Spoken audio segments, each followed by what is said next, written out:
Greetings, Internet. This is Poser P. I'm here with part 2 of my series on Trad 6, which is the drum grip that I'm developing. This drum grip is in development. I'm not perfect at it yet. I debated about whether to start these before I'd had another 2 to 3 years of practicing with it at least. But we're going to go ahead and, just in case, I keel over or something, then at least the knowledge will be out there, if you want to call it that. And I understand that, a lot of people might think it's dumb. That's fine. I'm not here to argue about it. You can hold the sticks however you want. Try not to injure yourself. What you really want to do is avoid injury, if at all possible. That's the main goal, right? And to have fun. Really, it's to have fun. Preferably not injure yourself and, so on from there. All right, so in the last video, we talked about the slap and the twist. So slap, twist, like that. In this video, I want to talk about finger strokes. And just go real quickly, if I can, keep this under 20 minutes, and talk about the motivation for them and a little bit about how to do them. Now, this is not a how-to or a tutorial video necessarily. You can certainly use it to start working on this if you want to, but I'm not going to have exercises in here or anything like that. I'm just going to show you the mechanics of it and how I do it and why I have been spending time trying to develop this weird looking thing. All right, so if you take your hand and you open your fingers like this and you close them, so you're just going out, in, out, in, out, in like that. What you're doing is you're using muscles that are here in the hand. These are intrinsic muscles. So the benefit of this is nothing of this movement requires the tendons that pass through the carpal tunnel. So this reduces the strain on the carpal tunnel by using these muscles. And you build up these muscles in the hand. That's one of the motivations for this, is to find different muscle groups to use. Because if we're always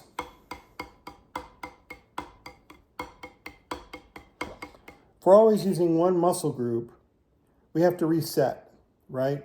Reset, reset, reset. And then we're going to use that muscle group again and again and again for the next stroke. When we add in other muscle groups, now I'm only using this twist once every 2 strokes, right?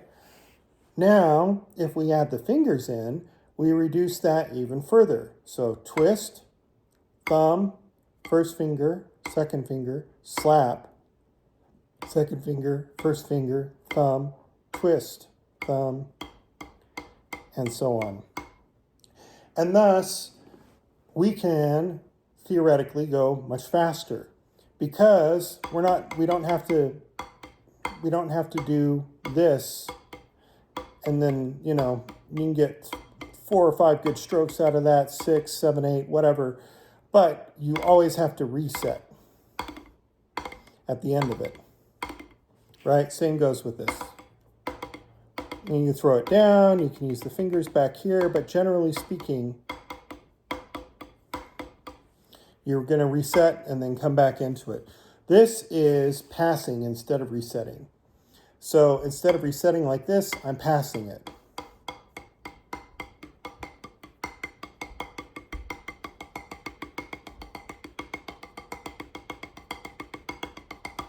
Now, because I'm passing the stick between each of the fingers, I can do that much faster than just by going like this. It's just like if I took one finger and I tried to tap it fast, whereas if I use 3 fingers, I can tap much faster, right?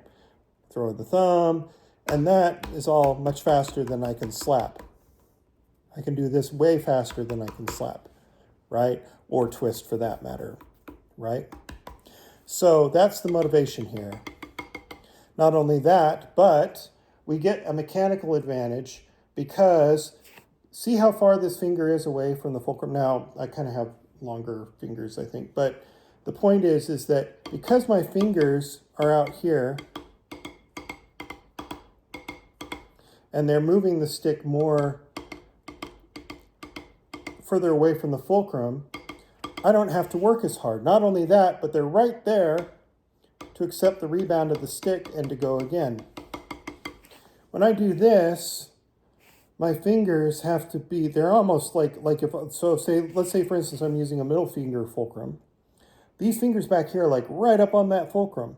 So they're going to have less, they can certainly be effective. I'm not saying that, you know, this is a horrible thing or anything like that. All I'm saying is that while, you know, these can be effective, you get much more mechanical advantage by having the fulcrum back here and your fingers pushing up here. That's just basic physics. So those are the main motivations behind trying to incorporate the fingers. Now I'm just going to show you real quick what these finger strokes are and how I want to do them, right? So I'm still working on developing this. So these aren't going to be perfect examples, but I'm going to at least give you a demonstration of, you know, what this looks like. And again, this is for posterity in case I die or something before I get around to actually doing real how-to videos and tutorials and teaching and stuff like that for the people who are crazy enough to want to try and do this. I want to make sure that at least I start getting stuff out there. So, twist, we went over that last week, slap, twist, slap.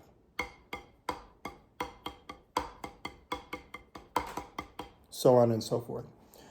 Now we're going to throw the fingers in. Now the first thing is the thumb. Now the thumb has a whole bunch of muscles that are associated with it. So there's lots of ways that you can use the thumb.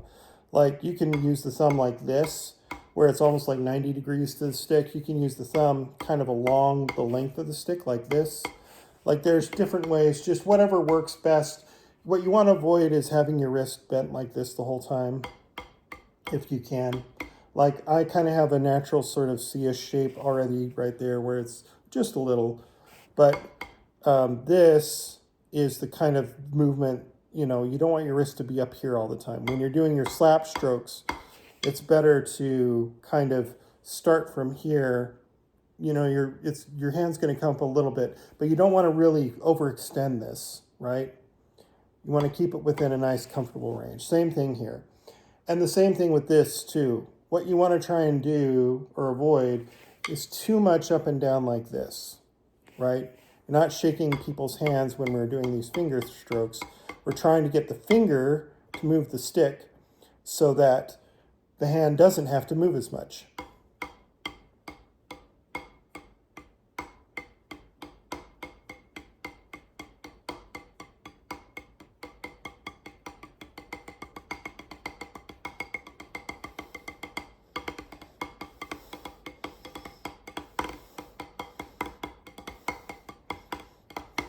Now, I talked in a previous video about what I call tap time. And one of the other motivations for me personally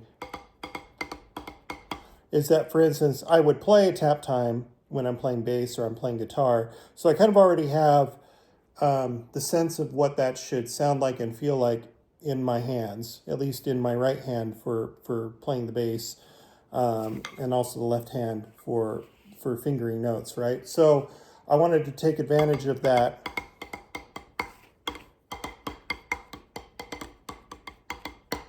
and apply it to the drums. So that's one of the other reasons why I do this weird grip the way that I do it, is because it helps me rhythmically. And because I'm right here, it's like, you know, it's the, let's see if I can do this. Here we go.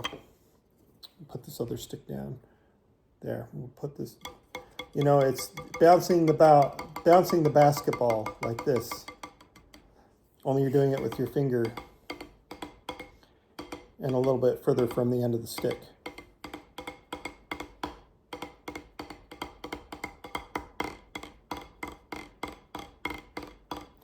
And I think, personally, that once you actually develop this, there are essentially no more buzz strokes, because now you can actually control, you can do, you know, doubles, triples, quadruples, and ideally a very, very smooth single-handed roll, which I don't have yet.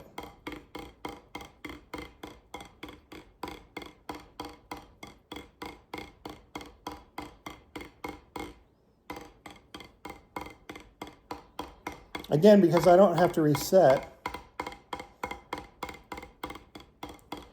In fact, the reason why I think it's possible is because while the stick is vibrating, or while the stick is bouncing, I should say, I can actually bring in, I can bring in the other finger and pass it off before it's done. And so because I can catch the stick in the middle of its motion, I should be able to make it continuous, just like I would if I was doing, like, let's do doubles real quick.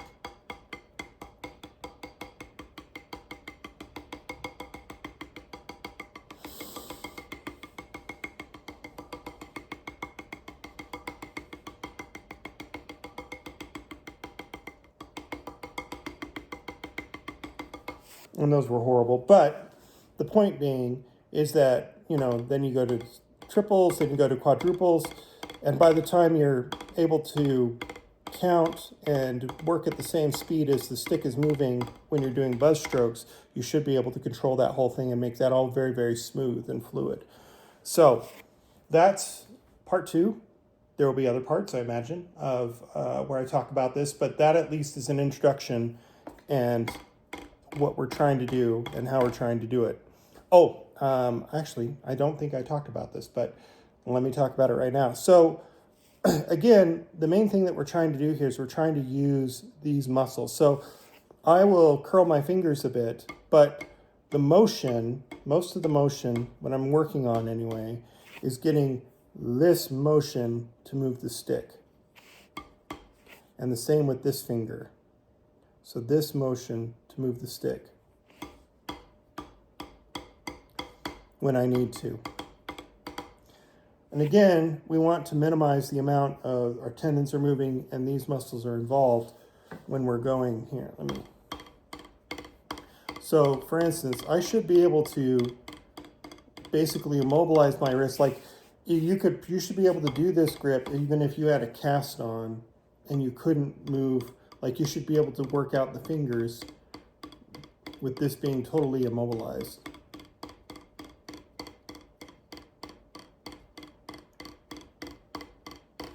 So that's the grip, or that's the fingers. That's how they play into this thus far. And as I develop it further, I will have more videos about how to actually learn it, where to start, what to practice. I've learned a bunch of stuff over the years as I've started developing this, and especially in the last 9 months as I started to shed it more, about things that have helped me make the transition from this to this.